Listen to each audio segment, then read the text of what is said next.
Hello students, BA part third paper first की class में हम यूनानी विचारक प्लेटो पे चर्चा कर रहे हैं। आज की क्लास में हम द आइडियल स्टेट जो उसने अपनी रिपब्लिक में बताई है, जिससे हम हिंदी में आदर्श राज्य का सिद्धांत कहते हैं, उस पर चर्चा करेंगे। सबसे पहले हम ये देखते हैं कि प्लेटो का जो आदर्श राज्य का विचार है ये आया कहाँ से। तो इसके जड़ में हम जाते हैं तो ये समझते हैं कि जो प्लेटो के समय यूनान में जो राजनीतिक अराजकता व्याप्त थी, उसी की प्रतिक्रिया करते हुए उसने एक आदर्श राज्य की कल्पना करी है और उससे अपनी पुस्तक रिपब्लिक भी प्रस्तुत किया है। और हम ये भी देखते हैं कि जो प्लेटो का ये जो आदर्श राज्य का जो विचार है, आइडियल स्टेट का जो विचार है, ये सभी समयों में या आने वाले समय में सभी के लिए एक आदर्श का प्रस्तुतिकरण है। और ये है कि उन्होंने जब आदर्श राज्य की वो कल्पना कर रहे हैं, उस समय वो उसकी व्यवहारिकता पर इतना ध्यान नहीं दे पाते हैं। लेकिन साथ ही साथ हमें इस बात को भी ध्यान में रखना चाहिए कि प्लेटो ने जिस पृष्ठभूमि में आदर्श राज्य की बात की है या जिस माइंड सेट में समय में या उसकी जो समय की जो सराउंडिंग्स थी, उसने जो आदर्श राज्य की कल्पना जागृत की है, उसे भी हमें देखना होगा। क्योंकि प्लेटो कालीन जो यूनानी समाज था, उस सोसाइटी में राज्य में बहुत ज़्यादा अराजकता व्याप्त थी।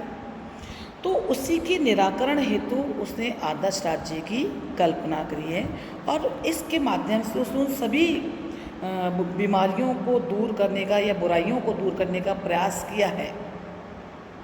उसने अपने देश में उस समय जो भी तात्कालिक दोष देखे, इसका मतलब उसने एक ऐसे आदर्श राज्य का खाका, एक ऐसा रूपरेखा तैयार की जहाँ वो राजनीति को दर्शन की और या दर्शन के करीब लेकर के जाता है।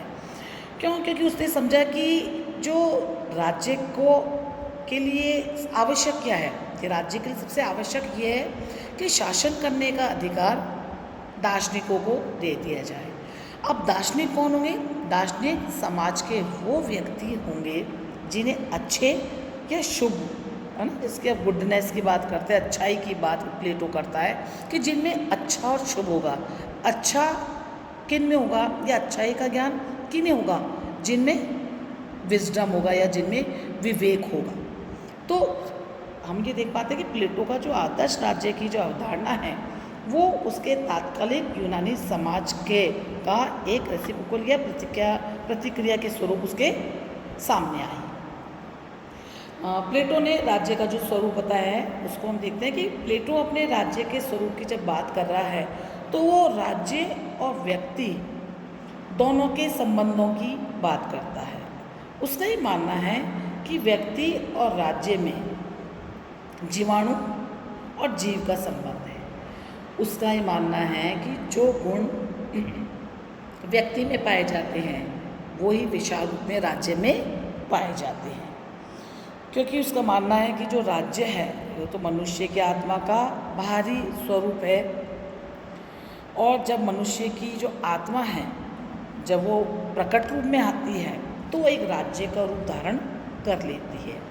या फिर हम ऐसे भी कह सकते हैं कि जो राज्य है ये व्यक्ति की विशेषताओं का विराट स्वरूप है, या उसका एक ऐसा स्वरूप है जो प्राकट्य रूप के अंदर है। क्योंकि व्यक्तियों की जो उसके अंदर जो गुण है या जो उसकी चेतना है, वो ही राज्य की चेतना का निर्माण करते हैं। या हम कह सकते हैं कि जो व्यक्ति की संस्थाएं हैं, यही तो राज्य उनका संस्थागत स्वरूप है। उदाहरण के लिए हम इस बात को ऐसे देखते हैं कि राज्य के कानून व्यक्ति के विचारों से उत्पन्न होते हैं, और जो ये विचार हैं यही न्यायालय या कानून के रूप में हमारे सामने आते हैं।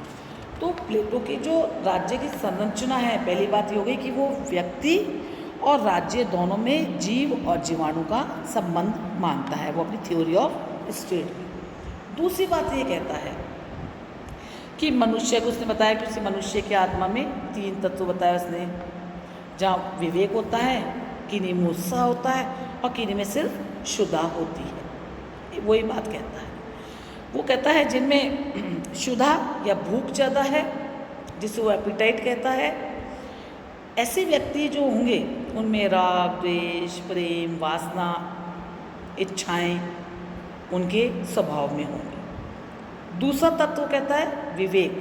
जिन व्यक्तियों में या जिन नागरिकों में विवेक या बुद्धि की प्रधानता होगी, ऐसे व्यक्ति ज्ञान प्राप्त करना चाहेंगे, अपने आसपास के वातावरण को सुधारना चाहेंगे और मनुष्यों में एकता स्थापित करना चाहेंगे।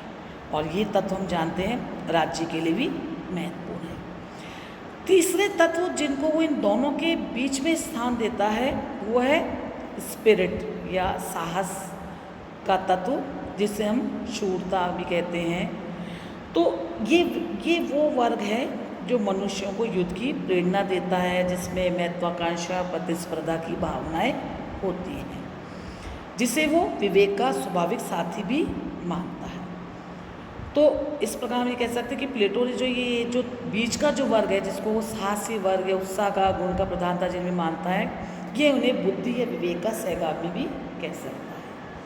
अब प्लेटो अपनी बात को आगे बताता है कि जिस प्रकार मनुष्य की आत्मा में 3 तत्व हैं, उसी प्रकार मानवीय आत्मा में ये जो तीनों गुण पाए जाते हैं, ये तीनों तत्व राज्य में भी पाए जाते हैं और इन्हीं के आधार पर राज्यों का निर्माण होता है।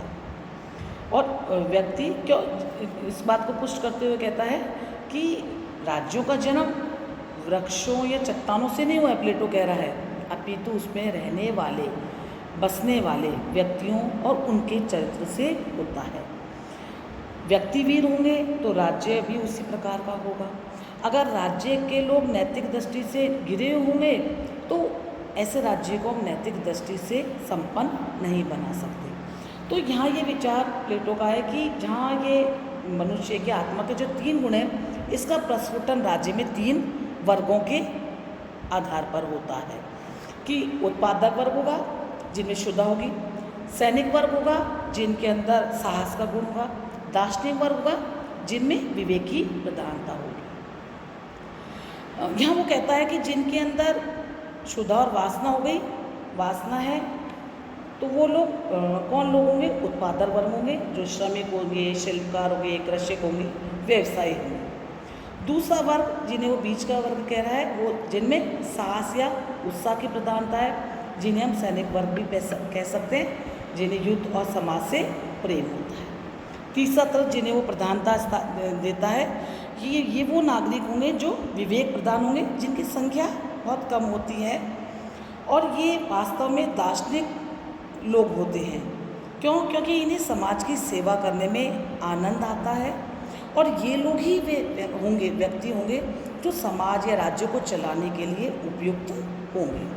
तो इस प्रकार हम देखते हैं कि प्लेटो की जो राज्य की अवधारणा है या जो उसकी थ्योरी ऑफ स्टेट में, यहाँ पे वो राज्य को व्यक्ति का ही विराट स्वरूप मानता है। कल आगे की कक्षा में हम इसी विचार को आगे बढ़ाएंगे। धन्यवाद।